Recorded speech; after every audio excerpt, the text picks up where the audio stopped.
ఉండాలి. ఈ ప్రపంచంలో మన చేతులే మన భావి జీవితాన్ని నిర్ధారిస్తాయి. రోజుకి ఒక్కసారైనా మీతో మీరు మాట్లాడుకోండి, లేకపోతే ఒక అద్భుతమైన వ్యక్తితో మాట్లాడే అవకాశం కోల్పోతారు. బద్ధకమే అసలు పాపం, అదే పేదరికానికి కారణం. త్యాగము, సేవ భారతదేశ ఆదర్శములు. వీటిని పట్టుదలం చేస్తే అంతా బాగుంటుంది. నిరంతరం వెలిగే సూర్యుని చూసి చీకటి భయపడుతుంది, అలాగే నిరంతరం శ్రమించే వారిని చూసి ఓటమి భయపడుతుంది.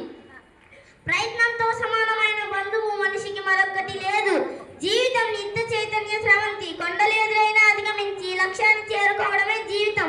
సిద్ధాంతాలు మతం కాదు, మంచిగా ఉండు, మంచిని పెంచడమే మత సారాంశం. నువ్వు సదా విగ్రహమే దేవుడని భావించవచ్చు, కానీ దేవుడ విగ్రహం అనే భ్రాంతి విడినాడాలి. ప్రజలను సన్మార్గంలో నడిపించడానికి ఆధ్యాత్మిక విద్య ఒక్కటే శరణ్యం. ఆకలితో అలమటిస్తున్న ఈ దేశ ప్రజలను హృదయపూర్వకంగా ప్రేమించిన నాడే మన భారతదేశం జాగృతమవుతుంది.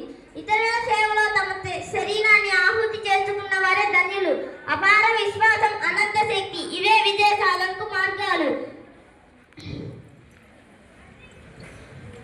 వ్యక్తిత్వ నిర్మాణానికి ఒక ఆదర్శం తప్పనిసరి. మనిషిని సంస్కరించి సమర్థుణ్ణి చేసే విద్య కావాలి.